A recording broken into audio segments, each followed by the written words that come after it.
Hello बच्चों। कैसे हो बच्चों आप? बच्चों, जैसा कि आप जानते हैं, क्लास 10th का बोर्ड का एग्ज़ाम है 10 मार्च को। अब उसके लिए 10 मार्च को जो एग्ज़ाम है उसके लिए मैं आपके मोस्ट इम्पोर्टेंट क्वेश्चन है कुछ चैप्टर वाइज कराऊंगा मैं यहाँ पे। जैसे मैंने यहाँ पे 3 क्वेश्चन लिखे हुए हैं। शुरू के 2 क्वेश्चन जो हैं वो चैप्टर 1 के हैं और थर्ड क्वेश्चन जो है आपका वो चैप्टर 2 का है। मैं ये नहीं कहता कि इनमें से क्वेश्चन आएंगे, लेकिन इनके बेसिस पे क्वेश्चन जरूर आएंगे। जैसा क्वेश्चन लिखे हुए हैं, बस डिजिट चेंज हो सकते हैं आपके। ठीक है, क्वेश्चन आपको मिल सकता है एग्जाम में, सेम ऐसा ही क्वेश्चन देखने को मिलेगा। तो चलिए स्टार्ट करते हैं क्वेश्चन नंबर 1 से। क्वेश्चन नंबर 1 है क्या? If two positive integers p and q are written as p is equal to a b square and q is equal to a cube b।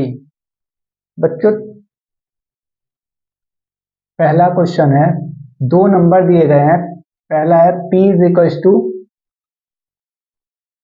a b square और दूसरा नंबर है q is equal to a cube b।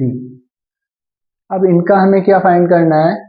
a और b prime numbers हैं, जिसमें हमें find करना है एलसीएम और एचसीएफ। तो बच्चों, एलसीएम सबसे पहले निकालेंगे एचसीएफ। एचसीएफ होता क्या है? एचसीएफ होता है आपका हाईएस्ट कॉमन फैक्टर, जिसको हिंदी में वैसे भी बोलते हैं। इसका लैसे और लघुत्तम समापवर्तक और महत्तम समापवर्तक हमें निकालना है। ठीक है, महत्तम समापवर्तक क्या होता है? HCF highest common factor. दोनों में जो सबसे हाईएस्ट नंबर कॉमन क्या है, इसको मैं क्या लिख सकता हूँ? a multiply b multiply b। इसको लिखा जा सकता है a into a into a into b। अब बच्चों, कॉमन क्या हुआ? कॉमन हुआ आपका a और ये आपका हो जाएगा b। तो ये तो हो जाएगा आपका एचसीएफ। एलसीएम क्या होगा? अब जो भी बचा है हमारा, ठीक है, ऊपर से क्या बचा? पहले तो सबसे पहले हम लिखेंगे जो एचसीएफ आया है हमारा ए बी। ठीक है, बाकी जितने टर्म्स बचे हुए हैं वो लिख दो यहाँ पे, बी इंटू ए इंटू ए। तो ये आपका क्या हो जाएगा? ए इंटू ए इंटू ए क्यूब और बी इंटू बी स्क्वायर। ठीक है, तो आपका एलसीएम आ जाएगा ए बी और एचसीएफ आ जाएगा ए क्यूब बी स्क्वायर। क्लियर है बच्चों? इसके बाद क्वेश्चन नंबर 2। क्वेश्चन नंबर 2 क्या है? क्वेश्चन नंबर 2 में दिया गया है HCF the HCF and the LCM of 2 number. 2 number है आपके पास, 2 नंबरों का एलसीएम और एचसीएफ आपको गिवन है। ठीक है, और उनमें से इफ वन नंबर इज 45, एक नंबर आपको 45 दिया हुआ है, फाइंड द अदर, दूसरा नंबर आपको निकालना है। ये क्या बताया था? एचसीएफ हाईएस्ट कॉमन फैक्टर, महत्तम समापवर्तक और लघुत्तम समापवर्तक एलसीएम होता है। ठीक है, तो आपको क्या दिया गया है? लेसे और मैसे दिया गया है 2 नंबर का, और एक नंबर दिया गया है, उसमें से दूसरा नंबर आपको फाइंड करना है। इसके लिए हमारे पास एक फॉर्मूला होता है LCM into HCF is equal to product of 2 numbers. Product of 2 numbers. अब बच्चों, एलसीएम जो है, एलसीएम कितना है हमारा? एचसीएफ तो है 9 और एलसीएम है 360। तो एलसीएम के नीचे 360, एचसीएफ क्या हुआ हमारा? एचसीएफ हो जाएगा 9। तो ये आपका 9 is equal to product of 2 number. तो 2 नंबर क्या होंगे? एक नंबर आपको 45 गिवन है, तो 45, दूसरा नंबर आप एक्स कंसीडर कर लेंगे। ठीक है, ऊपर लिख लेना, let the number be x. यहाँ पे 360 मल्टीप्लाई 9, ये आपका मल्टीप्लाई में है, तो ये कहाँ जाएगा? इसके डिवाइड में, इज इक्वल टू एक्स। 9 5 जा 45। ठीक है, 5 से इसको कट कर लेंगे, 5 7 जा 35, 5 2 जा 10। तो ये आपका x जो नंबर आया वो कितना आ गया आपका 72। ठीक है, ये आपका सेकंड नंबर आ जाएगा 72। चलिए क्वेश्चन नंबर थर्ड पे आते हैं। क्वेश्चन नंबर थर्ड क्या है बच्चों? क्वेश्चन नंबर थर्ड है if one of the zeros of quadratic polynomial. सबसे पहले बात करते हैं क्वाड्रेटिक पॉलिनोमियल की, वो लिख लेते हैं k minus one into x square plus के एक्स प्लस 1। ठीक है, इसका एक जीरो जो है वो आपको -3 दिया हुआ है। ठीक है, आपको दूसरा जीरो जो है वो फाइंड करना है।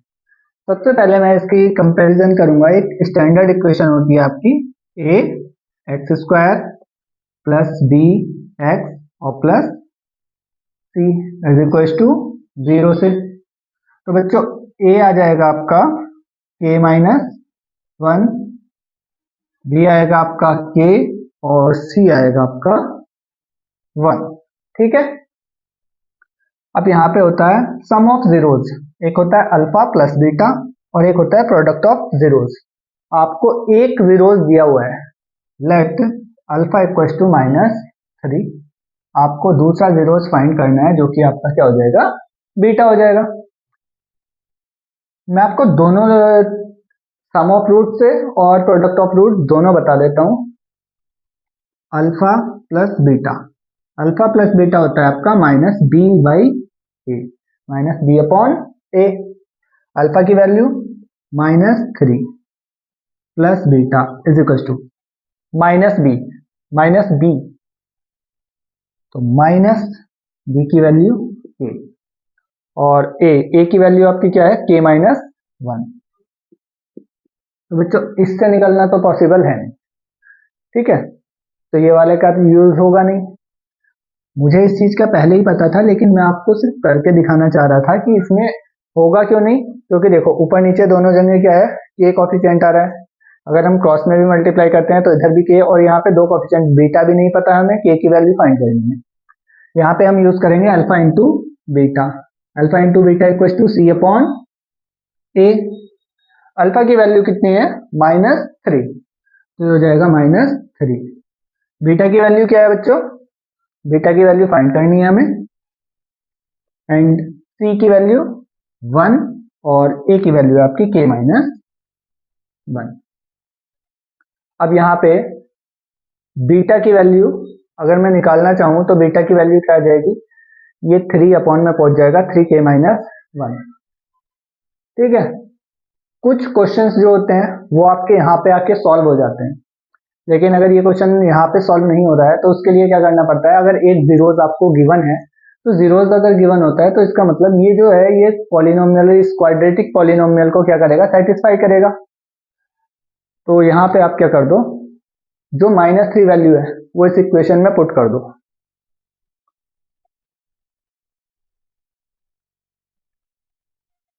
k minus 1 into x square plus के एक्स प्लस 1 इक्वल टू 0 में k माइनस 1 -3, एक्स की जगह -3 का स्क्वायर प्लस -3 इंटू k और plus 1 equal to 0।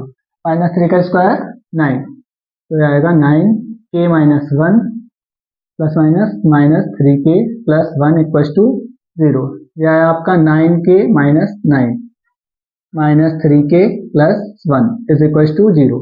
9k minus 3k 6k minus 9 और प्लस 1 ये हो जाएगा -8 इज इक्वल टू 0।